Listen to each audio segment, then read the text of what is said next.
friends, welcome back to the channel. We are back following our watching of Crown Jewel WWE pay-per-view, which we did our predictions video for before, so we'll put it... Well, you're not going to do prediction videos after it. Well, we'll put a card in so you can go to see that first if you like, but I guess if you've watched the event then you can just stay with us here, that's fine. So I haven't said who I am. I'm Leanne, and that's Alan. I'm busy 2 seconds. Just focus on her. Don't worry about me. Just focus on her. No, focus on him. Making notes. He's being very serious about it all. So yeah, we've just finished watching Crown Jewel. We actually managed to watch it, most of it live, which was good. Started a little bit late, but did a bit of fast forwarding through ad stuff, so caught up, which is nice. I'm back. He's back. Hi. Yeah, so WWE were in Saudi Arabia. In Riyadh. Riyadh. I don't know the name of the stadium, but that's where they were. Yes. Yeah. Yeah, so... You're right, you look a bit zoned out when I said that. It doesn't sound right. I know we talked about it earlier when we were watching, but it still doesn't sound like the place name's right now, even though we know what it is. Doesn't matter. It's just good stuff. Yeah, so we were sort of a bit apprehensive going into the event. A bit, but that's simply because WWE. But that's fine. I think there were actually some good matches in it. There were at least some very entertaining matches, which we'll come to. Shall we start? You watched the match that was in the kickoff show. Show. So Leanne was still sort of travelling home from work at that point. I was working at home, so I got to sort of finish and start watching. Boo! Just as sort of halfway point of that. The Usos come out to quite a big ovation. Like, Riyadh seems to love the Usos. They were pretty down on the Hurt Business. Back in the States, it's the other way around. The Hurt Business tend to get a bit more cheer than the Usos, which I felt was a bit... All right, fair enough. You just like you in the old days of the Attitude Era, you'd go to Canada and Bret Hart would get the ovation, Stone Cold would get booed.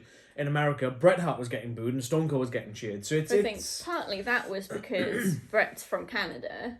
Yeah, that's what I mean. Different regions prefer different people. So I was just using that as an example. But yeah, it wasn't a bad match. It was all right. Nothing so special. I can't even remember what the finish was, if I'm perfectly honest. Nope. Just put the Usos won. So they retained their titles, much like we predicted. So we both had that one right. Nice. It was sort of a throwaway match anyway. It's like a warm-up match to have the crowd going, or the crowd that's already in the arena at that point. Yeah, so nothing special, but it sounds like it was alright. It was alright. And at least you had that interesting factor of the crowd not cheering for who you expected. Judging on the reaction that they gave the Usos, I went into it expecting them to be fully high on Roman Reigns. We'll cover that after. Yeah, we'll get there. Anyway, over to Leanne when she rejoins us for the main show. Whee! I came home. I'm gonna just put this because it's kind of kicking up. I think it's caught in the earring or something. My hair's bad. There we go. So, our first match of the event was Edge versus Seth Rollins. In a Hell in a Cell. Oh my goodness, my brain. Hell in a Cell. Oh, yeah. So, I mean, I know. We quite expected it to be a barn burner, really, I think. The first thing that was interesting to notice was the camels. They had... So you've got the entrance and the ramp coming down. And usually you've got the crowd starts all the way down the ramp, pretty much. But you've got a sort of dead space between the stage and where the crowd starts. And in there were 3 camels and their handlers just chilling. Yeah. It felt a bit like, why? It's like the camels on vacation. They're taking some PTO. It's like, it felt a bit like, oh, we're in Saudi Arabia, so we need to have camels here. Yeah, a little bit. I don't know. There was also the thing when they start the pay-per-view, they have like the graphic that comes up. Oh. and it was a flying carpet animation. I'm just sat there just thinking, like, Isn't that a bit is that allowed? culturally insensitive? It feels a bit, I don't know, because obviously I'm not from that the culture and don't understand the culture so much. So maybe I'm reading too much into it. But it might have been. It felt a bit awkward in my head. It might have been respectful to them because I guess it could have been like a prayer mat. Yeah, but I think you're right. It looked more like something from Aladdin. Yeah. To me as well. And I suppose maybe Aladdin and flying carpets comes from like folk tales from Saudi Arabia in the first place. Isn't I that guess still a bit stereotypical? Yeah, but then again, so are camels, right? That's like coming to Wales and being like, oh, there's sheep everywhere. Although people in Wales would love that. So. Well, yeah, but that's stereotypical as well. That's the thing. So. It's hard to know from the outside. Like, if WWE hold a pay-per-view in Wales, in Cardiff, for example, are they going to have a sheep on the card, on the thing? Maybe. Are they going to have a little pen in the arena with a bunch of sheep in there? I'd love that. With jars of mint sauce all around it. So yeah, I don't know. That's just a thing. It's probably just because I'm not from the culture, I don't know what is and isn't offensive. It just felt a bit, at least like borderline in my head. Yeah. But we'll say no more about... that's not the last we'll hear about camels, but we'll say no more for now. Vince will show you the world. I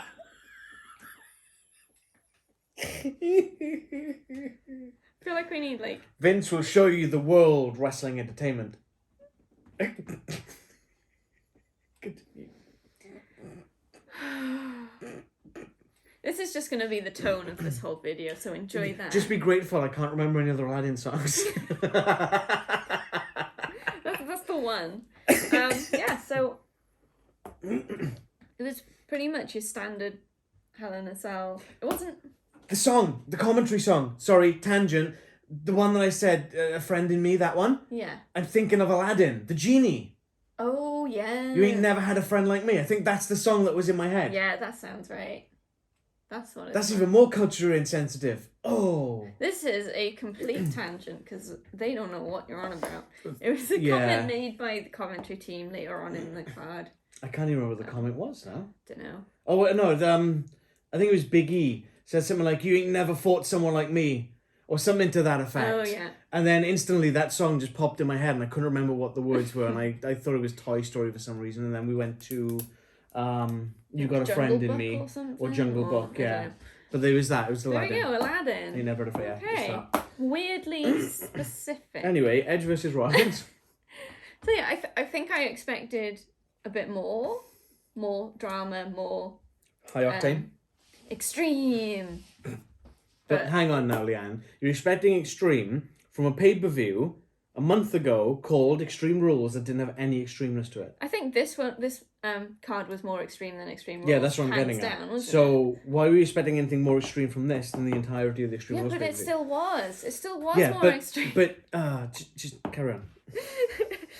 Yeah. So just standard stuff. The bump that Seth took was pretty nasty.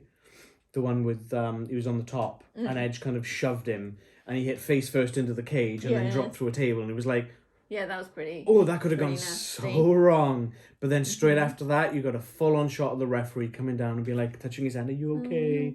I hate that. Yes, I'm okay. It's a bit close to the edge. Yeah. Edge trying to do the thing where he gets the post from the middle of a chair and put it in Seth's mouth. That didn't work. Before that, Edge hit his finisher, the Unprettier. Yeah, that's good old commentators. They know what they're talking about. That's not Edge's move. The Unprettier is Christian's finishing move. Yeah. I can't remember if it was Michael Cole or Corey Graves that said it, but you're both idiots. Yep. I generally believe I could do a better job of commentary than these guys right now. Quite possibly. More entertaining. Sign up, send them an audition tape. I mean, they did that competition to have a ring announcer for the night, so maybe they'll do a commentator. Yeah. Well, it was only for one match. It was a pre-show match as well. Great competition. It's a kick in the ass. Come and be the ring announcer for SummerSlam.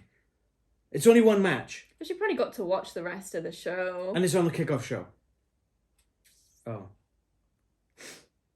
She got to do a ring announcer voice. It's all good. Yeah, then I wasn't massively invested, I don't think, in this match. I know you were invested in the WD-40. Yeah, Seth got...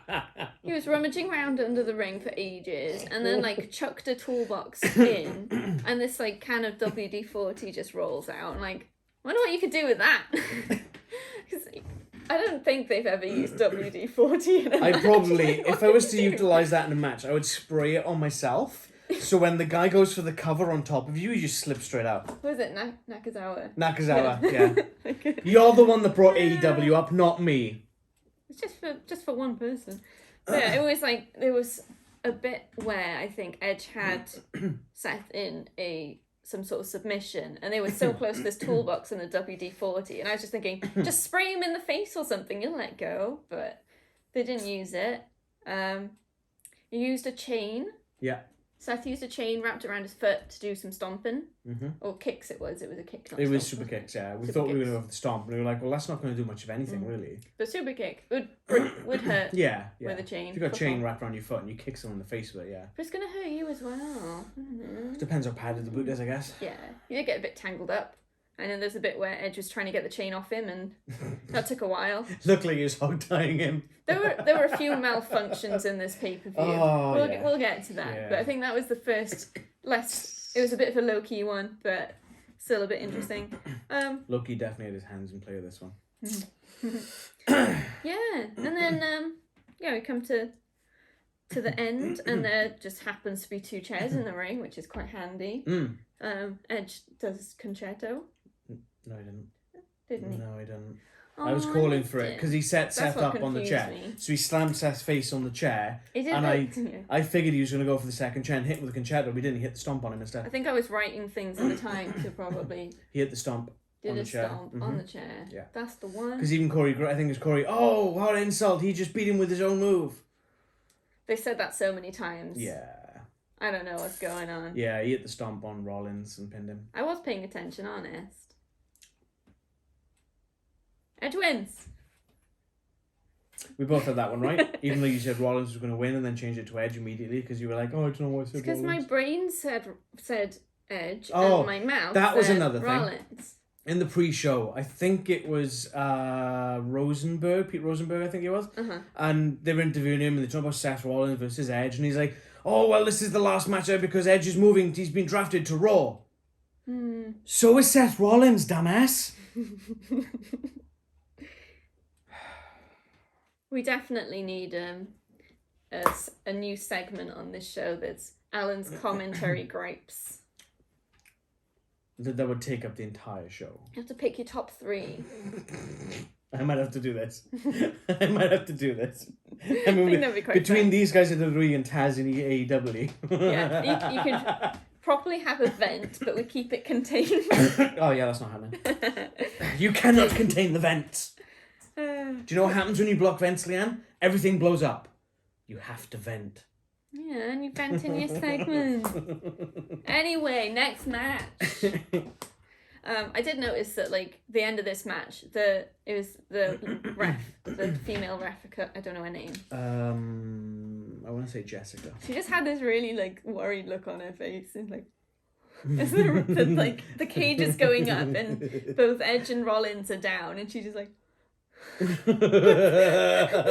missed that. And then I saw the horror face that she pulled later on in the card, but yeah, I missed that one. I don't know if it was like concern for the wrestler or like she was, I don't know, it didn't quite feel right. Oh my god, the cage is moving! What's happening?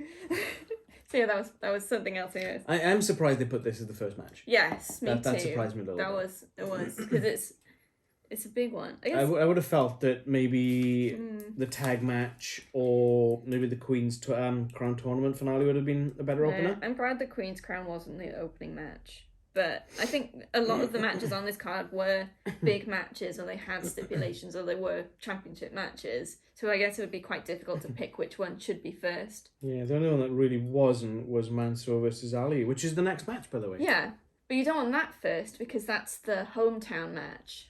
So I guess it was a tricky And pick. they totally played into the from right here in Riyadh of Saudi Arabia, and the crowd's going nuts. Mansoor, Riyadh. What did I say? Ryder. Oh, I'm thinking Ryder in Mid Wales. Yeah. Yeah. But yeah, they clearly played into that for a cheap pop. But the thing is, It's the biggest pop that ring announcer's ever getting. I think they do that with most hometown matches. I've seen quite a lot. It's like at They least just the announce them wrestler normally. is- They just announce them normally, and the crowd reacts to it. Yeah. They never sort of go to where Big E's from. I can't remember where that is, but they don't go to Big E and go from right here in such and such. It's always here's Big E. I guess the wrestlers play it up rather than the announcement. Yeah. So much. Mm-hmm. But I guess it is a bit different because they're in a whole different country, like halfway across the world. But then saying that, you go back to sort of any time they're in Britain. You don't go, here's Scotland's own. Yeah, but how often do they have a pay-per-view in Britain? Well, the last major pay-per-view was SummerSlam. Exactly. The last pay-per-view I remember was probably something like Insurrectional Rebellion. And that was in like 2001? Yeah. 2002 maybe? So they might now. They might. Yeah, there's rumours about SummerSlam next year. That'd be cool. We could go, maybe. It's the 30th anniversary since 92 when SummerSlam was still there. Excuse me. So yeah, Mustafa Ali versus Mansoor. The crowd were 100% in Mansoor's favour the whole way through, as expected. I think this was quite a good match. It was pretty good, to be fair. It was a lot of technical wrestling, like grappling and that sort of There's thing. a couple of sort of slip moments, but they kind of covered it quite well. Yeah. Well, I say quite well. You wouldn't have noticed it if they did cover it that well, but they recovered well. Let's use that as the term. And that's the main thing. It's the recovery because things are gonna go wrong. It's a live show. Yeah. It's that recovery. But yeah, I think they did a really good job, and they really played into sort of the emotions, and they didn't pander too much either. There was like a teeny bit of like getting the crowd involved, but you've got to do that. Yeah, you kind of have to. Yeah, so I quite enjoyed it. Yeah, it was a good match. Yeah, it wasn't like bring the house down again, but it was good. No. I enjoyed the characters and yeah. So Mansoor wins as expected. with a slingshot neckbreaker. Yeah, this isn't a usual finisher, is it? No, I don't think Mansoor has a finisher. That's the weird thing about it. Maybe so that's to just see him now. sort of on the outside and then bounce, boom, neckbreaker. It's like, oh wow, okay, that was interesting. And then he gets the pin, and it's like, oh, all right, I can deal with that. It was quite an impactful move. It was quite a high impact, so yeah, I could live with that. Yeah, it's good. And then Ali beats him up. Yeah, Ali sort of takes the loss quite badly. Yeah. Jumps on him, kicks him down, starts beating the crap out of him in the corner, and then... As expected. And then... Hi! And then there was like this... I don't even know how to describe this theme music. It was like... The way it went, it sounded like if you could make the Karate Kid have a theme song, that would probably be it.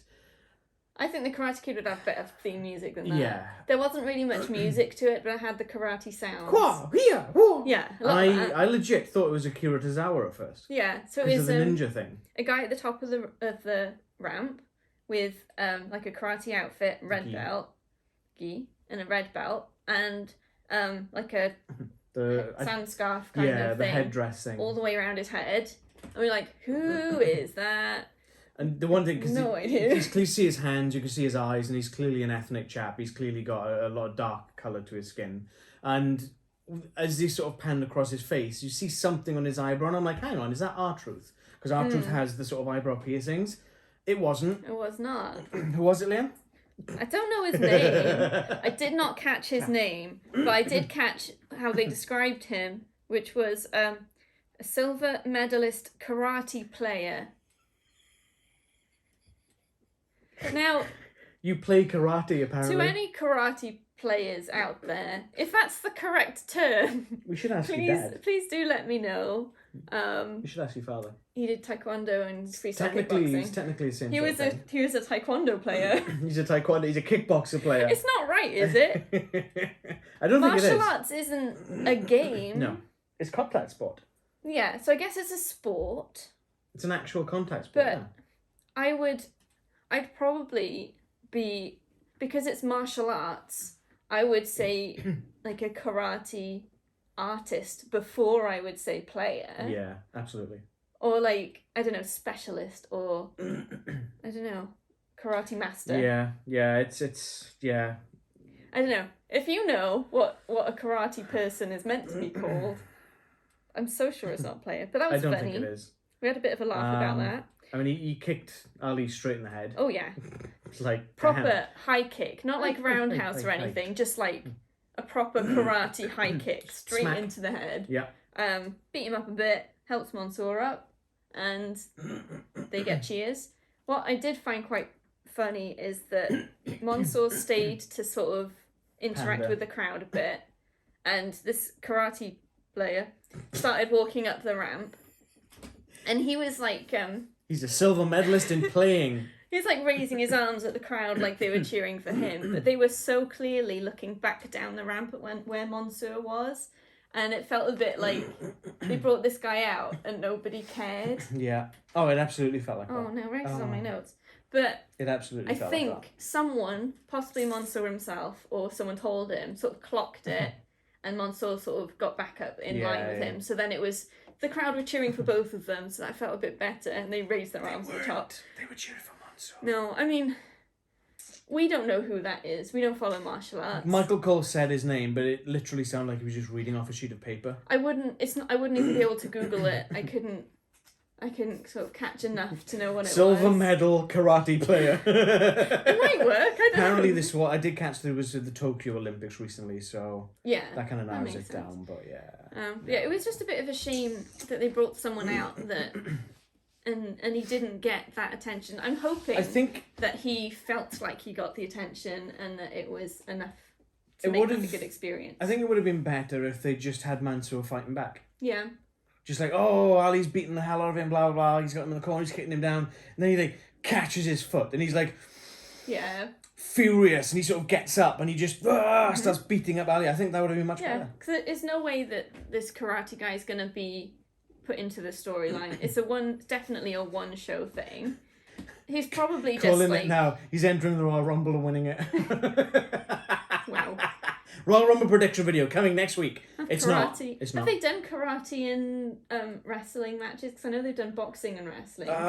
They haven't done anything karate per se. No, there was. That would be a bloodbath. There was Steve Blackman, who was an actual martial artist, and he used like a lot mixed of martial that. arts? No, it was proper martial arts. Okay. I think he did dabble in mixed, but I think that was more Dan Severn and Ken Shamrock. Used I to do a bet lot of someone's going to say mixed martial arts is proper But martial he arts. did the lot of the karate kind of stuff, and he Yeah. had the weapon stuff, like okay. the nunchucks on that. So I think it was more of that sort of thing. But he was seen as like a martial artist as opposed to a mixed martial arts. And also not a karate player. No. Okay.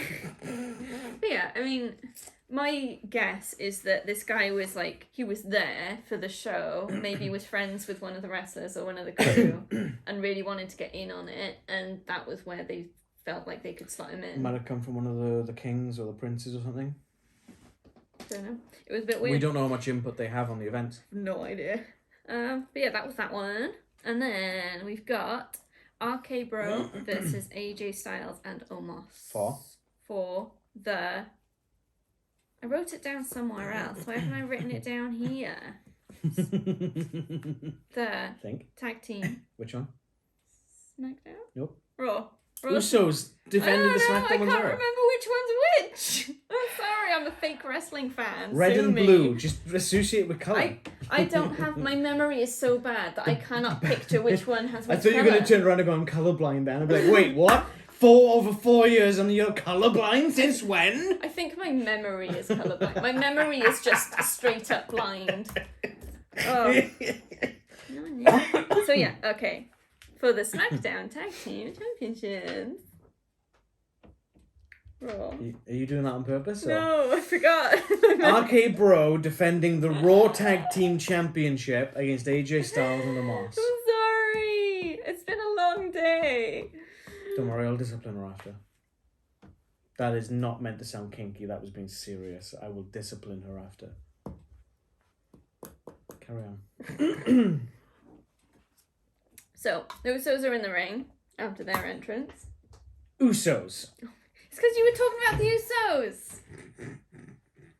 So just stop. You I carry mentioned on. the You Usos carry once. On. You carry on. Go No, on. go on. No, go on. Come on. I'm Go done. on. Yeah. I'm done. I'm out. Rags is on my side. Everything's bad. I'm not playing anymore. Right. So, okay, what have you got here? Because I didn't take as extensive notes as you. So, what happens with Riddle? Riddle rides a camel. There we go. You're back in the show. Get on with that. So, Yeah, AJ so- and Omos are in the ring. Yeah. After their entrance. AJ got a really big ovation. Yes. Yeah. Saudi They loves love AJ. AJ. Who doesn't? AJ's one of the best. AJ's good. So RK Bro come out, and then Riddle's on his scooter, and then he turns to Randy Orton. He's like, wait, and he runs off to the back With the scooter. with his scooter. Yeah, he scoots off. Actually, I think he ran with it.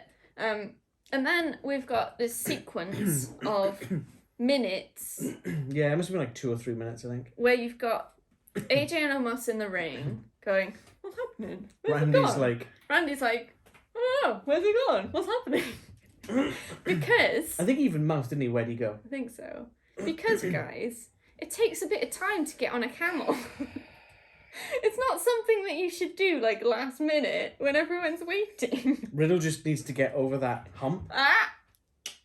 Yeah, Riddle comes out on the camel. So then you've got Randy looks mortified. Randy following this camel, like, In walking disbelief. alongside. The like- look on his face, he's just like, what? Yeah, so that was fun.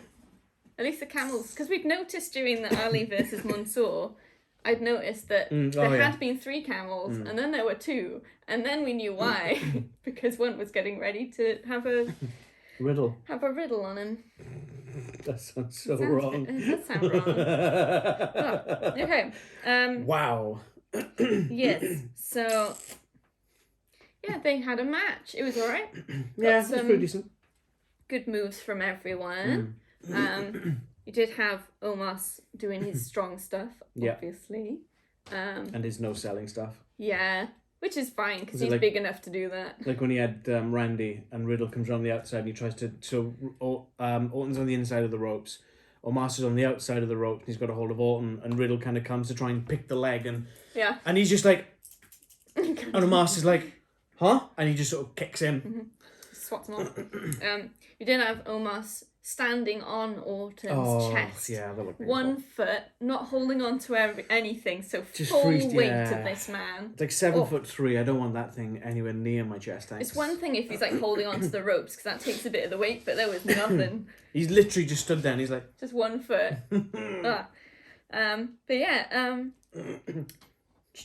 One thing that, sort of going back just briefly to the entrance of AJ and Omos. Yeah. And I don't know why I haven't clocked this before, but the way Omos was standing behind and AJ is like, in front of him, it had that very, and I know you haven't seen much of this, but people who saw sort of like the old days in the mid-90s, Shawn Michaels and Diesel. It kind of had, I never really twigged on the flair of that before, this very same dynamic. Yeah. Omos is the bodyguard for AJ Styles, much the way that Diesel was brought in to be the bodyguard for Shawn Michaels.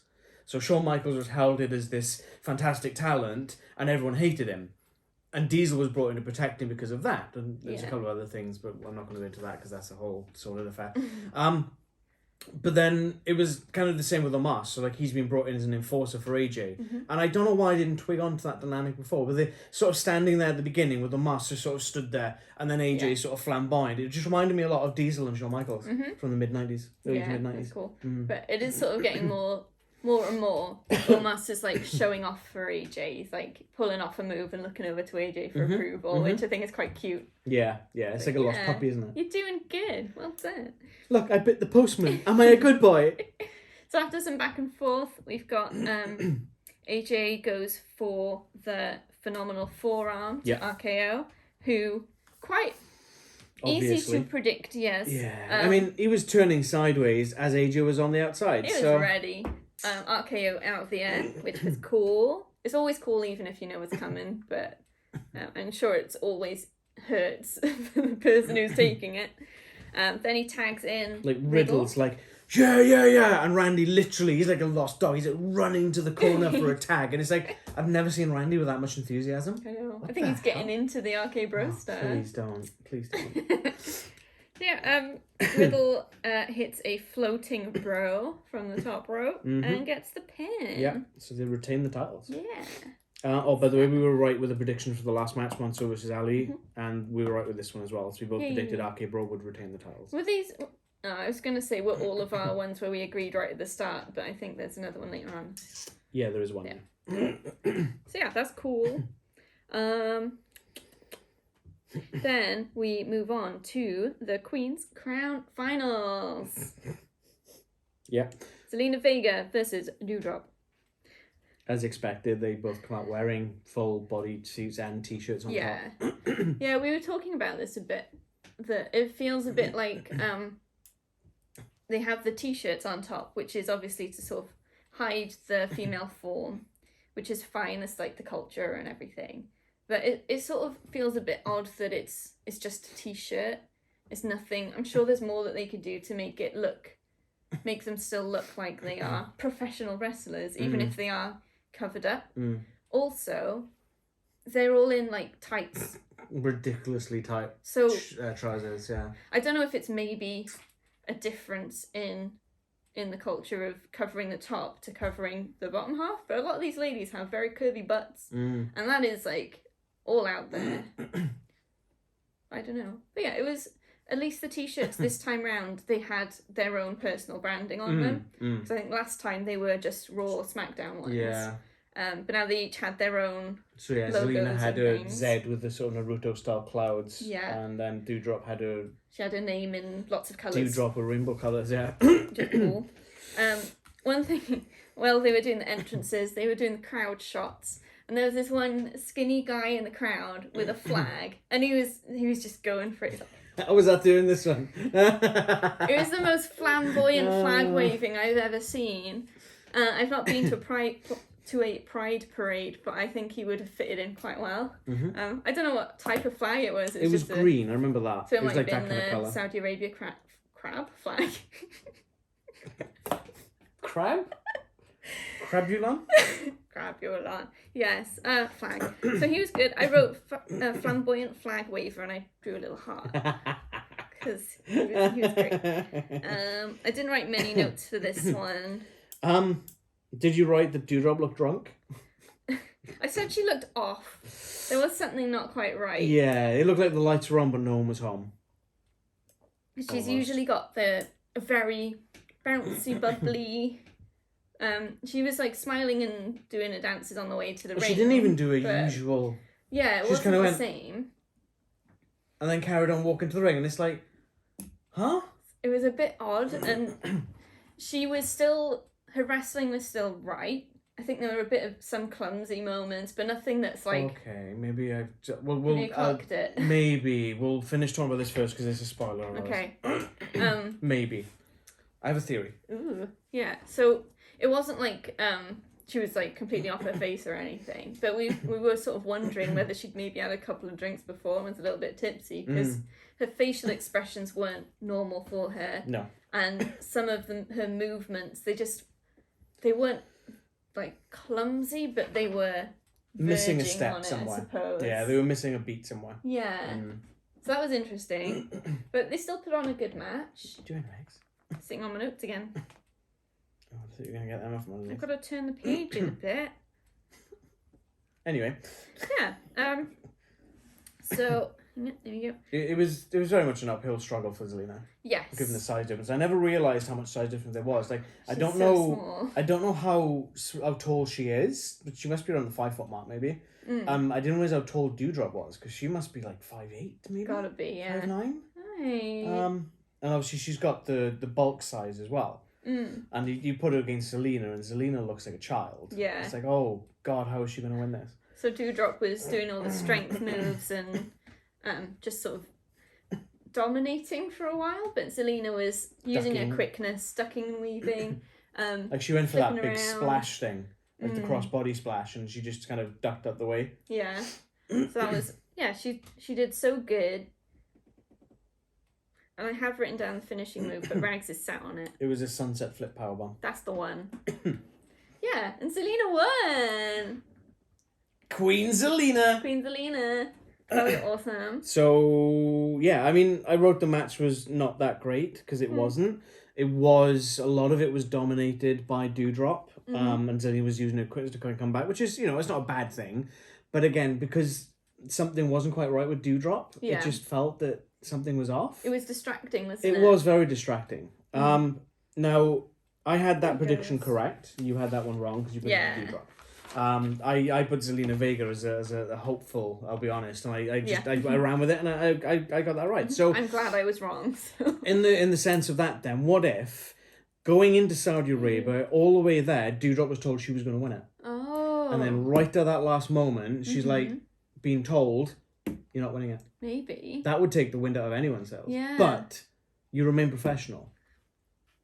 So I'm not saying that is what happened. But Doudrop's still quite young in the business, really. She's been in British wrestling for a while.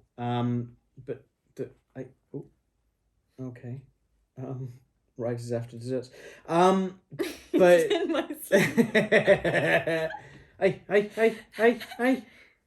Vicious little boy. Come on, you're going. You're going. I'm sorry. Oh, his eyes are so wide. Yeah. His tail's gone puffy too. Whoop. There it goes. But yeah, that's the only thing I can really think of that would affect that, other than sort of just knocking back some of the bar. Yeah, so something then that I didn't really clock until the King of the Ring match later on was that Zelina went up to the top to where the crown and everything is. And fair play to her. She realised that doing the clasp was going to be awkward, so she just sort of flung the robe on her shoulder, put the crown on, got the scepter and sat in the throne.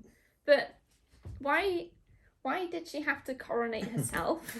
Previous King of the Rings, or well, let's say this is the first Queen's crown, but the former King of the Ring tournaments, you'd always have someone there at the end, and they'd have the cape put on, you'd have the scepter and the crown put on, and then you have a small interview. Yeah. Nothing. Let's make it a bit of an event, because otherwise it's just, she won the ring, got some trinkets and went home. She won the ring. Won the match. Zelina's currently got the ring from Crown Jewel in her bag. Like, the entire thing. They hit it with a shrink ray, and it shrunk down to the size of a bag. Oh, he's got something. That's a badge. I'm going to have to pick that up. Yeah, that's spiky. Sorry. Play with this instead. It's soft. Cats, just don't. Just recording. Cut that out audio. Yeah. So... Yeah. It was a bit... I mean, there is that whole thing that Vince doesn't really like, the tournament structure of King of the Ring and Queen's Crown, but people enjoy it. Fans enjoy it. You've done the tournament, so just make a bit of an event of the winner. Yeah. And maybe they'll do some sort of coronation when they go back to their home show at the... But the adrenaline's over at that point. I know. So that was a bit of That's the whole thing, right? So, like, if... Going back again to what I said in the prediction video, right? 1996, King of the Ring, right? Stone Cold Steve Austin just beats Jake the Snake Roberts to win to win his first King of the Ring, to win his King of the Ring title. I know where you're going with this, yeah. And then instead of having that impromptu sort of interview there with Michael P.S. Hayes, he just goes to the back, and then it's scripted for him for the next night on Raw. Stone Cold would not have been the cultural phenomenon that he is today. Yeah. Austin 316 might never have been born. Yeah, we might have missed out on Zelina Vega's Austin 316. Yeah. And the same with whoever wins the King of the Ring tournament after. We ain't spoiling it. Got to watch to the end. Yeah, so that was a bit of a thing. But I was quite pleased that she did sort of clock that doing the class might be a bit awkward, so just put it on your shoulder and that's fine. Like, Zelina's not only been in WWE, she was in Impact Wrestling before this, under the name Thea Trinidad, and she was in the sort of independent scene. Yeah. She's been in the wrestling business for quite some time. So she knows what's going on. She knows how to make things not look bad. Unlike some other people that we'll see later on in the pay-per-view. Imagine Doudrop going to there and doing that. She probably wouldn't have a clue what was going on. She would be trying to do it and then be fiddling with it. Oh. My sign is ruined, guys. Rags, what are you doing? Oh, okay, let's plow on. Okay. So then we come to Lashley versus Goldberg. Sit your butt down. This is a no-holds-barred match. And Falls Count Anywhere, apparently. Mm-hmm. Which was last minute. That got announced sort of, I think, a couple of hours before the pay-per-view. If that. And it's for the honour of Gage, I guess. Yeah, we talked about that whole business, so... Did you literally just go and say it was for the title? No, Okay. I was going just for check, the honour yeah, of just Gage. Just checking. I just had to remember his name quickly in a split second. So yeah, Gage Goldberg. bell rings, both guys in the ring, and then he said in the match then, I'm getting everything muddled.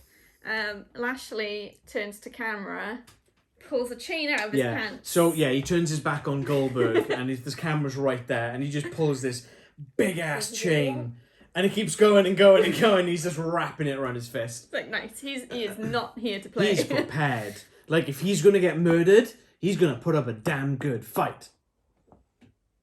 Yeah, this is the whole thing of this match. Goldberg's been adamant that he's going to kill Lashley. But who's more likely he was going to kill himself, to be honest. Them ring posts, man, they're lethal. He always, so many times during this match, he like tries to spear Lashley, or he's running into the corner and plows into the corner and his head's like nearly at the ring post. That close, yeah. And we're just sat there thinking, you've done this before and knocked yourself out. Just hold back a little bit. You don't need to go that far when you go into the corner. But that's Goldberg. That's why he needs to retire, because he's not only going to injure himself, he's going to injure someone else. Yeah. So Lashley drew blood right at the start with this chain, just like pelted Goldberg he was in the right head. on him, yeah. Which is, I only noticed the blood after Goldberg's first foray into the ring post, so I thought he'd gone and done it again. I mean, he might have. He might have done. I did sort of throw in that it might have been the chain. It's quite likely the chain. Bob was giving him a right hammering with that chain. Yeah, he was brutal. Good on you, Bob. Yeah, we enjoyed that bit. There were some bad moments, some very clumsy moments in this match. So I got Lashley has table trubs. Do you want to elaborate? No, I'll leave it there. Yeah, I'll elaborate. So Lashley goes under the ring and pulls out a table and goes to put it in the ring, as many wrestlers and probably himself have done many times before. Except he went lengthways. Except this time, he went to put it in lengthways, and the back legs of the table dropped down and open up. And the lock kind of slid in place. Yeah, so he pushes the table, it gets stuck. So like, oh, put it back. Tries to push the legs up, then realises they're locked in place. So then he's like having to fiddle to try and close the legs before he can get the table in. So that was fun. I wrote you also had chair trubs, but now I can't remember what the... Oh, wait, yeah, I do. Yeah. I remember the chair trubs. Lashley's chair trubs. So, a thing that is quite often used in no-holds-barred matches is you get a steel chair and you sort of put someone's foot into it. That's the chair, that's the back, that's the seat. You fold it up this way. Yeah. You put it this way and you put the person's leg or arm or whatever in. And they put that there. Yeah, so then you can do damage because you're closing the chair onto them. But Lashley had it the wrong way round. So it doesn't quite work as well. Yeah, because you've got the gap under there, and it might be quite difficult to visualise, but basically, he did it wrong. He did it backwards. He did it the wrong way. And the worst bit of it was, he kept trying to get it right, but... He was there for quite a while trying to position the chair in a way that would work, but you can't really go back once you've gone that far the wrong way. Just follow through, Bob. Just follow through. Yeah, so eventually you can fix did. It. Eventually, I think he went up onto the first rope. Yeah. And first jumped rope, onto God's it, sake. which didn't have much impact, but yeah, that was fun. Okay, then we had... Goldberg has got glove trubs. So my notes on you, I've got gloves 1, Goldberg 0. Yep, that one too. So somehow, I don't even remember how, but Goldberg starts getting the upper hand. And he puts, was it maybe with a spear? I think so. I think there were some spears. Oh, that's what it was. He hit him with a spear. He picked him up for a jackhammer and hit him with a jackhammer, but didn't go for the cover. Yes, that's what it was. That's right. And they're like, why isn't he going for the cover? And then he starts taking his gloves off. Well, he starts trying to take his gloves off. But he's wearing the proper, like, I don't know how you They're like describe MMA it. gloves. MMA gloves. So like Undertaker and... wears. tight Undertaker strapped. generally has to get someone else to help him take his gloves Yeah. off. So he's like unstraps his glove and he's like trying to pull it off and it's not coming off. So the cameras are going away a bit. He's And just he's kind like of trying to get his glove off. Eventually gets it off. It's like great. Camera's back on him. One glove. And then he goes for the other glove. And it's like, Goldberg, just stop. It was hard enough and long enough getting one glove off. I'm surprised the ref didn't just pull out a pair of scissors and cut them off. I know. It's like, come on. The only way to keep pace in a match is if you know something is being awkward and taking too long, you stop. You think of another way. Goldberg wants to murder Bobby Lashley. He can't even murder a pair of goddamn gloves. No. And he took his one glove off first, presumably his dominant hand, because you'd usually take the hand off your dominant hand first, if I'm thinking about it right. I don't know which hand he took off first. But I mean, either way, if you're going to punch someone and you're going for knuckles, and you're as big as Goldberg, either hand is fine. You don't need to take the other glove off. Yeah. And then he chucks it into the crowd. The crowd, like, dives on it. It was quite yeah. Carnage. All those kids in the front row saying, "Oh God, we're gonna Royal Rumble you just to get this glove." Yeah, I thought that something might go wrong in there, but if anything went wrong, we and know. then what did he do? He threw him on the outside. Mm-hmm. And then he did the spear through the guardrail. That's when we noticed the Lashley had cut his arm. Yes, that's right. Was that before or after the ring trubs? I think it was during. I think So I think Lashley rolled out. Yes, and that's Goldberg right. went to jump out of the ring, and Something happened. He couldn't get out. We don't know whether he was just overselling. He was either overselling because he had a leg injury due to the chair being shot on his leg, or because he had a knee brace on that leg anyway. It looked to me like his knee brace got caught on the ring apron. So Was it the ring apron or the ropes? He went under the ring apron. Oh, okay. Yeah, maybe. That's what it looked like to me anyway. But who knows? Either way, it looked really awkward. Shanky. But yeah, then he shoulder barged Bob through the timekeeper's area. I think it was. Yeah, that's right. Lashley has lots of blood on his arm, but it's hard to tell whether that's actually lots of blood or a bit of blood and sweat. Loads of sweat, because Lashley sweats. He drips. Like a mother. Yeah. Like, he's clearly working hard. Oof, fair play to him. So yeah, that was good. Lots of blood. Got blood from both of them, which is always nice. And then, was it straight away they were heading up the ramp? Yeah, pretty much. Lashley was sort of... He's like, screw this. He was done. He was just leaving. He was walking up the ramp. Goldberg was following menacingly because apparently he's scary. Don't know, even though he can't even take a pair of gloves off. That's a scary Postman Pat episode. And then... That cat is lethal, man. This one's lethal. That's what I'm talking about. Yeah. This is the same cat from Postman Pat. He nearly chewed my arm off. Did you see him? But yeah, so... Give us some letters.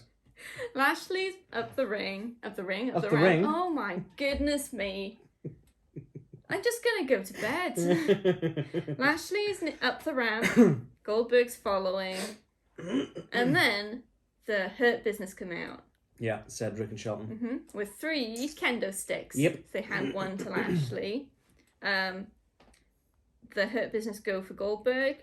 Goldberg just swats them off like they're nothing. Yeah, pretty much. So that's fun. Then he murdered a kendo stick. Yeah, he snapped over his leg, dust flying everywhere. Kind of Sort of snapped snap. it. It's like... He bent it over his leg. Because a kendo stick is fairly flexible, it's sort of bits snap and other bits just bend. Like, it's not quite... Because he threw it on somewhere. Yeah. I like to think he threw it and it hit a fan in the face. Or a camel. They were near the camels. Just hit the camel in the face. He's like... Yeah, after and I did make a joke, didn't I, that because it was no holds barred, Goldberg or Lashley are going to go out and they're going to grab a camel, pick it up and just start swinging. I was thinking they could grab the camel and use it as like a spit machine gun. Yeah. That's what actually happened, yeah. Goldberg shoulder barges Lashley off the ramp into some tables and pins him 1, 2, 3. Did he murder Lashley? No. Did it resemble anything close to a murder? No. He didn't. Lashley was the most brutal in this match. He used a chain He did some stuff. He used a chair. Used a chair. Incorrectly, but he still used a chair. He still tried. He had a table. Even though he's the one who went through the table, which we all know is the curse of WWE tables. Goldberg was threatening to murder someone. Mm-hmm. He just shoulder barged him a couple of times. Oh. And then left. I mean, he could have. Can you see the surprise on my face? What could have happened is after the win, he could have carried on beating him up, teach him a lesson, Spoiler put him in his alert, place. there is no surprise. Didn't. Because I got this match prediction right, and Leanne didn't. But I did say it was going to be just awful on Goldberg's behalf, because Goldberg should not be in the ring anymore. Nah, he's done. Go home, Goldberg. Bye. Go play with your son, Gage. Even though the crowd loved him. Saudi Arabia loves Goldberg. Don't know why. So yeah, that was that one. Anyway. King of the Ring. Mm-hmm. King of the Ring finals. So we've got Xavier Woods and oh my goodness, my brain has stopped working. Finn Balor. You know when you can visualize the person? I had the prince with the X visually in my head, but not his name. I think I need help. Continue. Yeah, I didn't have many notes on this one. I think it's probably because it was quite a quick-paced match. It was difficult to read. Yeah, it was quick. To be fair. Yeah, they're both really good wrestlers. Both did some good stuff. Had some coup de grace in there. Mm-hmm. Yeah, nice things. He didn't hit a coup de grace, but... Yeah, he did the usual going up to the top rope. But the thing that I've noticed in the past is he used to be able to tell with 100% accuracy whether Finn Balor was going to hit a coup de grace based on whether he hesitated getting up to the top rope. This time, it was not clear at all. It was good. There was possibly a little bit slow at the top when he got there, but there wasn't a hesitation on the way up, which is... It looked more like a balance thing, which he was just trying to get his balance. Yeah, so I don't know whether he's just improving. I don't know if this is an improvement that I just haven't noticed for a while. I reckon someone said something. Yeah. And he thought, right, well, we better stop that. Because that's Finn. He's always looking to improve, and that's why I really appreciate Finn's work in the ring. That was good. I enjoyed that. Yeah. It'd be nice if when his contract lapses, if he goes elsewhere. Yeah. It'd be good. You know where. Do you notice the wink? You're not supposed to point out a wink. It's meant to be subtle.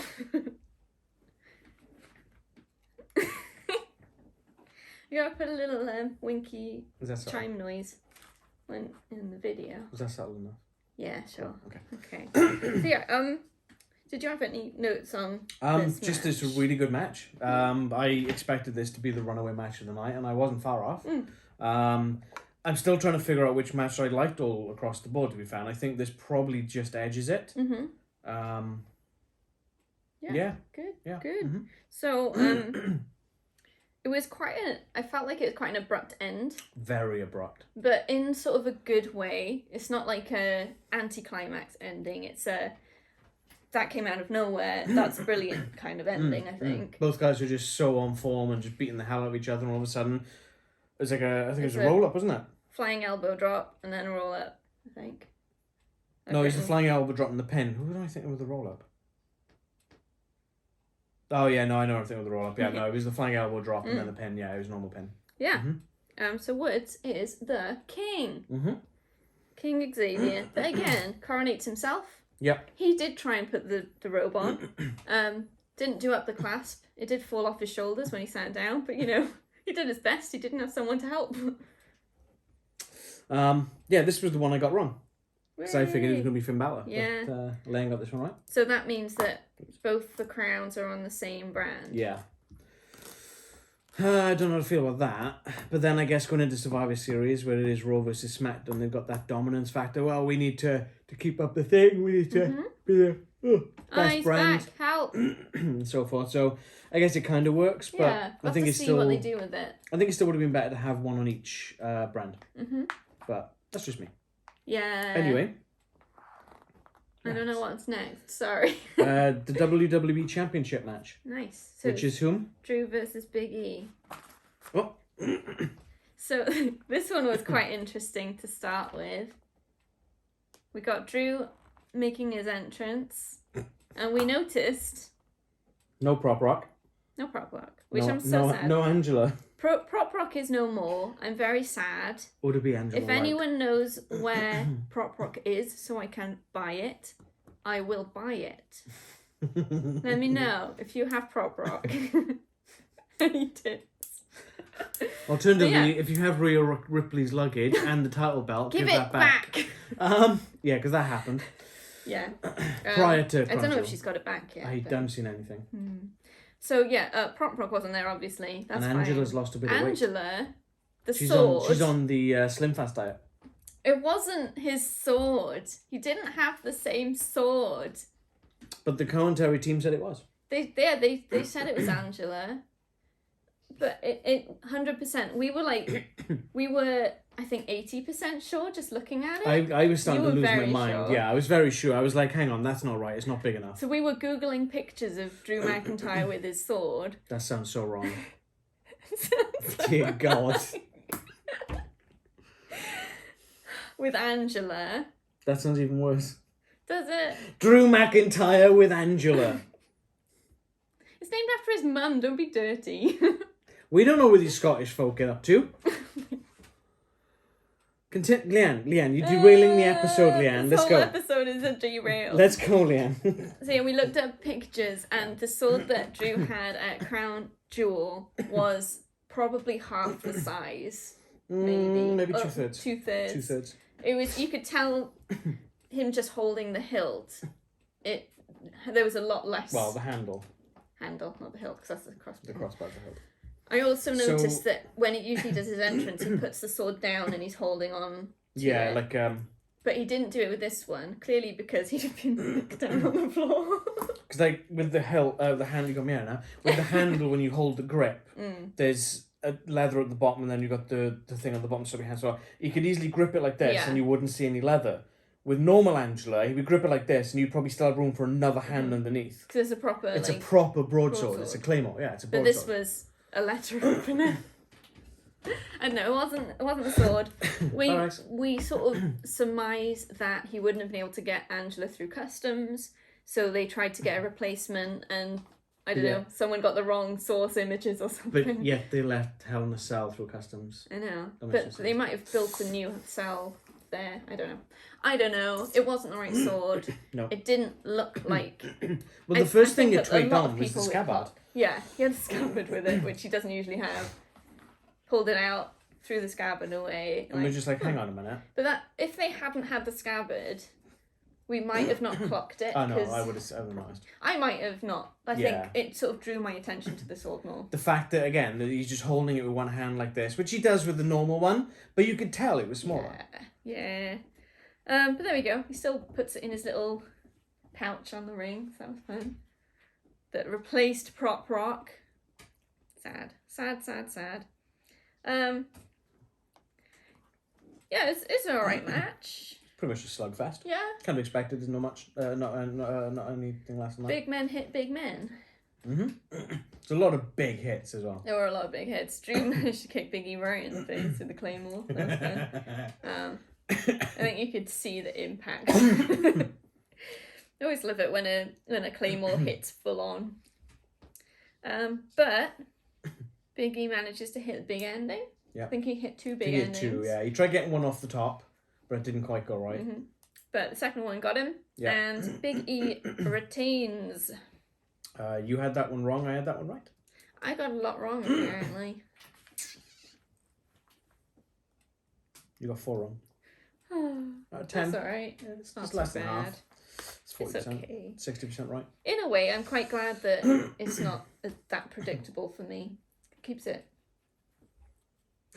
You got one wrong. One Shush. Alright, then we go into our triple threat match, which is Becky versus Belaire versus Sasha Banks. I'd written Bex, Belaire, and Banks, so it's 3 Bs, and that entertained me for a minute. That was nice. It did, yeah. Yeah. This is the championship. I mean, technically, if you do Becky versus Bianca, Belair versus Banks, that's 4 Bs. 4 Bs.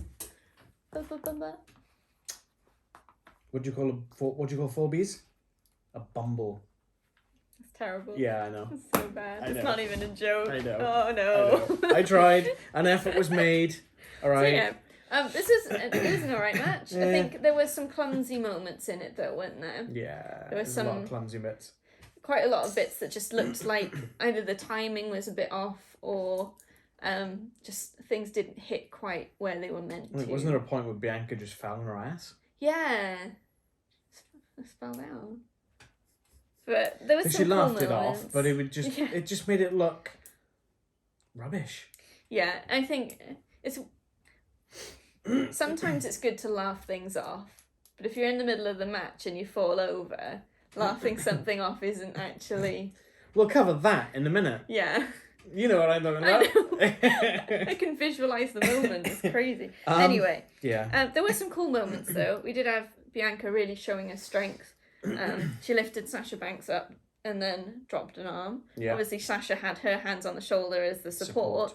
But it still is a huge testament to Bianca Belaire's strength. She's ridiculously strong. Yeah. Oh, yeah. But yeah, it's sort of just the normal kind of stuff we'd expect from the guys. Just a little bit sloppy. Yeah. Which was a shame. It kind of made us think, because the other women's match on this card with Doudrop had a bit of sloppiness to it as well. We were kind of wondering whether all the ladies had been on a night out before or something. It just weren't quite at their best, but I don't know. The event is like in the middle of a festival, so... Yeah, the Riyadh Festival. There's probably a lot of booze around. Maybe. But yeah, so how did that match end? Becky rolled up. I didn't write who she rolled up. Was it Sasha? Yeah, it was Sasha. Rolled her up, but she was grabbing the ropes to give her the extra leverage, which there's no disqualifications. Correct. Or rope breaks, so Triple it was threat, completely legal. Yeah. Which is great. And I did surmise before the end of the match that if anyone was going to lose, it was going to be Sasha Banks, because then Belaire can come out on Raw on Monday night and be like, well, you didn't beat me, I deserve a title match again. Yeah, like we haven't heard that before. Every time there's triple threat, that seems to be the way they go. Yeah. It's probably not every time, but it's a lot. It's close to it. Yeah. So that was that one. Anything else you got on that one? Nope. Nope. Too many botched moves. Yeah. Yeah, it did add up, didn't it? It did. I mean, at least they weren't like they weren't quite at Lashley Goldberg botches. It wasn't sort of having us in stitches. It was more like, oh, that didn't look right. Like, oh, that was awful. Yeah. Oh, Rags. Come on, Rags. You can sit on this after this last match. Do you want to sit on this one? Look? No, you can't, because you got to do your segment first. Oh yeah, my segment. My segment is now. My segment is now, and you can see Rags and Rex. My sign has holes in it. It's upside down. Leanne signs at the pay-per-view. Leanne signs on the pay-per-view. It has. I don't know if you can see the holes. I can see through it. Rags has been sitting and playing on it, so I'm gonna need a new sign. It's fine. It has character. Okay, cool. Sign game wasn't particularly strong, which I don't know if it's maybe they just don't do signs as much for events in Saudi Arabia, but there were a couple. So my top, well, I have a special mention because I want to do good signs, and this was a kind of sign, which was, it was a Becky Lynch sign. So it had her name on it. It had her red hair, signature red hair, but her face was a skull instead of her head. Yeah, I don't get that either. I don't. If she was like playing a character, if her character was in the sort of dark and mysterious or that sort of vibe, then maybe. But no, it's weird. Okay. In third place, dun, dun, dun, dun, bring back Wyatt. That's my third place. That should be number one. Well, I've got my number one is definitely my number one. Okay, So come on. What's number two? number two was a sign that said acknowledge, which you'd Oh, think yeah. would be for Roman. Roman Reigns. Oh, my brain. But it was spelled, it had acknowl at the top and a dash, and underneath it was edge. and it was brought out for Edge's match. That's pretty clever. So it was acknowledging Edge rather than Reigns. So I like that one. And my top one was during this match, which is why it's now that I'm doing my segment. When you say this match, do you mean the one we just talked about, or the No, one coming up? The one coming up. Okay. Because it was a Paul Heyman sign, styled like the Godfather movie poster. So it's black and white. It had Paul Heyman in the Godfather font and had his, like, a portrait. There was some other text wrong where we couldn't make out what it said because it was a bit small. It was very small, but I think because it was a movie poster, look. So a lot of them had a lot of small writing on other signs. Or yellow writing on yellow paper. Why? There were quite a lot of typed, they seemed like typed signs. But not like the WWE, the sign they put under your chair signs. It was like, people put effort into these things. Yeah. But most of them, it was either too small or I didn't understand or it was just like normal stuff. Wasn't one the lyrics from Edge's theme song? Yeah. Metalingus by Alter Bridge. Yeah, he just had the lyrics to his theme song. And then Edge written on it. It's alright. Signs of the pay-per-view. Hopefully, better signs at the next one. But there's some nice ones. You right? Yeah. Looking at the holes. Yeah. Cool. So, Gotta check them talking about Paul Heyman, the Godfather, we move into Roman Reigns versus Brock Lesnar for the Universal Championship. I need to write more facts down on my notes. I just write silly things like... Didn't cover what the triple threat match was for, actually. The other ladies one. The other ladies one. There's only one women's title on the show. Raw one? Smackdown one? I don't know. Carry on with the Universal Championship, Leanne.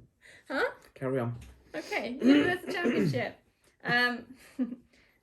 See what I've got to work with. Send help. Right. Left. Oh my goodness, this video's gone all over the place. Reigns versus Lesnar. Right. I enjoyed this match. I think first off we need to... We're doing this bit first. Yeah, okay. I think so, because we have to outline... Yes. So my question, how many suplexes make Suplex City? This was my question. Because if Lesnar pulls off one suplex, that's not Suplex City. It's one. If it's two, is that really? So I come up with the scale, the suplex scale. Suplex scale. One is a suplex cul-de-sac. Two, suplex hamlet. Three is a suplex village. Four, suplex town. You could go down to suplex town. And 5 is Suplex City. Yeah, that does kind of work. Suplex Town. Suplex Town. Yeah. See. So what happens if you hit 6? Suplex City can just get bigger and bigger and bigger. Okay. That's fine because cities are all. So okay, so on the back of that, then, how long until we get a Suplex Metropolis? Suplex Metropolis. That's probably 10. Suplex Continent. And then Suplex Continent or is country. 15. I guess country would be first. Suplex Planet is 20. I'm sure you pulled off 21 match before. 25. No, I'll go 40 is Suplex Universe. Well, Galaxy would be first, wouldn't it? That's... I've forgotten what number I said last. I think you said 50. Send help. Suplex City is 5. It's been a long day. And by that logic, we did not go to Suplex City today. Where did we go, Liam? We went to Suplex Town. That's 4. 4. I don't mind Suplex Town. I think that's pretty good. If you disagree with the Suplex scale, keep your opinions to yourself. This is the one. You can let me know in the comments what your scale would be. Just label it for Alan only. FAO Alan. So yeah, that's the Suplex scale. It was a good match. Yeah, I'll agree with that. We had, it was, I think, mostly Lesnar. Yeah, Roman tried sort of getting a bit of offense, and he did get a little bit in, but when Lesnar started getting hold... Yeah, that was sort of it. It was... Roman hit a spear, which is his usual thing. I think then he hit a second spear. And then he went for a third. He did the ooh-ah. No, they were Superman punches. Superman punches. Yeah, That's two right. Superman punches, spears. and then he was going It's for a spear. The two signatures. He did the ooh-ah, went for the spear. Lesnar Vertical leaps over it. And we're like, whoa, that's amazing. White men can. Oh, excuse me. White men can jump. So Reigns is on the floor. Camera's right on him. And suddenly... So Reigns goes for the spear. Brock jumps over. Reigns carries on and hits the turnbuckle. Yeah. And he hits the floor. So... And the cameraman's focusing. So, like, you've got the corner of the ring here. Roman's kind of laying here. And Brock's like, la, la, la, I just jumped over you. Boom. It's sort of like half jumped. What it looked like from the replay, because they did replay this moment, which I'm actually surprised about, because they don't usually replay weird or wrong moments. It looked like he sort of tripped over his own feet a bit. Yeah. And so that he didn't trip onto Roman, he kind of jumped and then ended up closer to the corner. Sort of laying parallel Roman, yeah. And then they did then cut to him once he'd managed to sit up, and he was just sort of laughing. Big cheesy grin on his face. I love this version of Lesnar. I really do. I think we talked about it in the predictions about the change from his very stoic, serious into this new sort of almost cheeky, with his facial hair as well, that somehow works and with his the cheeky persona. tassel haircut. The tassel. So he's just sat in the corner laughing. And I know I was saying earlier that there's moments where you laugh something off, and there's moments where you pretend nothing happened and you carried on. And I think this one, there was no way that you could just pretend it didn't happen, because it was so weird. He literally face planted. There's no other way to put it. Went from standing a couple of seconds and then was... Are we sure he wasn't out on the time with Doudrop? Like, dear God. So that was fun. We had Lesnar hit a couple of F5s during this match. Well, yeah, he hit one successfully. Roman kicks out. And he then... goes for... He hits a couple of suplexes. He goes for a second F5. And good old Charles Robinson.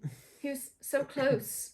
It's like when Lesnar's going to do an F5, you know he's about to do an F5, because it's sort of that signature. He's got the opponent up there. Oh, is he trying to tap Roman out? Are you okay, Roman? Yeah, so the ref's right up there. So Lesnar inadvertently chucks Reigns into the ref, which I feel a bit like Lesnar should have been paying attention to where he was throwing someone. But then, to be fair, he's got Roman there, and he's just kind of... Yeah. So ref's down. Lesnar goes for the pin. The crowd are chanting and get like to 6 or 7 before Lesnar realises the ref's not there. He's just staring a hole through the referee at that point. So then Reigns rolls out. Lesnar stands over the ref. He's like, look at this guy. Rah! Grabs him by the belt, lifts him up, drops him. Ref rolls out. That was a fun moment. He just lifted him up like he was nothing. Yeah. That guy is a beast. And then I think... Yeah, he's tickling his ear. That's so cute. Flicking his ear because my hand got him. But then Reigns gets Lesnar. I can't remember what move he used. But they both end up down. I think I missed a bit. Is that what the Usos running? I think the Usos running first. Was it that bit? Oh, no, that's... Oh, God, I can't remember. Getting mixed up. Something happened. Yeah, I can't remember what happened. They both end up down in the ring. And then you've got, like, Paul Heyman on the apron. He's got the title belt. And he's like... I can't do this! And he sort of slides the belt in between them. Right in the middle. And then, like, walks off, hides himself. So Brock grabs the belt first, but Reigns isn't far behind. I think on the other Brock, side. from the look on his face, he was like, I knew Heyman would choose me because it's closer to me. And then as soon as Brock puts his hands on it, Roman's got his hands on it, and it's like... Little bit of a tug of war. Huh. Brock does win out and hits Roman with it. And then the Usos come in. They super kick him, I believe. Double super kick Brock. So Brock's down. Roman gets the belt. Hits Brock with the belt. Yeah. New ref conveniently comes in at just the right time for Roman Reigns. Pin for 3. Roman Reigns wins. And you had that one wrong because you were predicting Brock. I want Brock to win. But, like you say... I want anyone to win over Roman, let's be honest. Yeah, like you say, this could lead into more stuff. And I reckon it's not over, yeah. yeah. This whole thing with Heyman still isn't answered. No, because Heyman was heading up the ring with Roman. Up the ramp. Words. Someone get me a dictionary. I need to consume the words so I can put the right ones out. Ramp. I put that really weird. It was You like wrote rammed. rammed. I don't know why I did the P like that. That was really weird. So, Heyman is going up the ramp with Roman. And the Usos. And the Usos. But the look on Heyman's face, he's like... He's got his usual deer in the headlights. Don't know what's happening. What do I do now? Look. Yeah. And I'm pretty sure he's going to be in trouble because he couldn't decide. And he should have decided straight away. Yeah. So, yeah, that was the event. It wasn't bad. It wasn't great. It wasn't anything to write home about. No. It's hard work to talk through, but that's just for my brain. Next event, and Leanne was like, oh, wow, that is so close. It's literally... It's 4 weeks a away. full month away, because it's the 21st of November. Only a month away, Alan. The 21st of November is the 21st of October. It's over 4 weeks away. That's too soon. It's Survivor Series, and we're going to get Roman Reigns versus Big E. Yeah. We're going to get Shinsuke Nakamura versus Damian Priest. That'd be cool. We're going to get the Usos versus RK Bro. And we're possibly going to get Becky Lynch versus Charlotte. Seen it before. Yeah, too many times. Cool. So, I mean, because usually at Survivor Series they do the champion from Raw versus the champion from SmackDown, so they kind of sort of do that sort of thing. And this is all unless they decide to change Yeah. hands in between. It's possible. Because Charlotte's on SmackDown, she got the Raw belt. Becky's on Raw, but she got the SmackDown belt.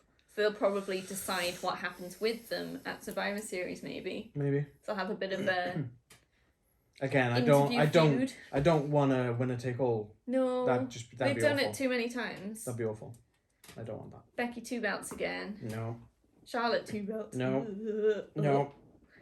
Yeah, it doesn't sort of lead to anything, I think, when someone's got both of them.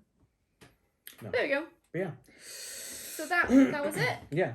Thank you for putting up with my lack of memory and incorrect words in all of those places. I hope you at least found it entertaining or something. Yeah, let us know in the comments if you watched and enjoyed, or if there's any opinions or things that you noticed that we maybe didn't cover that you want to chat about. We'll have a chat back. We always try and reply to comments, so have a little chat in the comments. Mm-hmm. Right. Yeah. Like the video if you liked it. Or you can like it if you didn't like it if you want. I don't mind. Just like it. Right? We should probably start prefacing the videos with, before you watch this, you have to like the video. You have to like it. Subscribe to the channel and hit that bell to be notified when we drop new videos. We try and do these for every pay-per-view for WWE and AEW. I didn't bring it up first, folks. Speaking of, though, the next pay-per-view that we do cover will be AEW's. Because I think it's the first or second week of November. Cool. Can't remember the exact date off the top of my head. We'll have to check. Yeah, We've got some catching up to do. We'll catch up on that, but we'll be covering AEW next, and then there'll be Survivor Series after that. Yeah, we also do a load of other types of videos on the channel. We do board games. I do a lot of baking stuff at the moment because Bake Off's on. Do video game stuff. Yeah, check stuff out. Or if there's anything that you would like to see that we're not doing, or you want to see more of that we've only done a bit of, let us know, because we want to do stuff that you want to watch. And if you're one of the fans of ours who watch the Horizon stuff, Horizon Zero Dawn board game stuff, and you like the wrestling stuff, we have done another Horizon one, and it's on its way. It's on the way. So just bear with us. Nearly done. Bear with us. We just got some editing to do, and then we're Oscar Mike. Takes a bit of editing, these ones. That's probably our longest video to date as well, the Horizon one. Good game, though. Yeah. Yeah. What else have we got? Follow us on socials. We're on Twitter and we're on Instagram and Facebook, and our details are in the video description below. Join the conversation, have a chat. Yeah, good stuff. Yeah. And until next time. Watch AEW. and WWE. Enjoy whatever And wrestling Impact, you enjoy. and Ring of Honor, and Lucha Underground, even though it hasn't aired in a few years. Just watch it And anyway. AAA, and NXT, and NXT UK. Bye! If you guys can take it with a colour palette.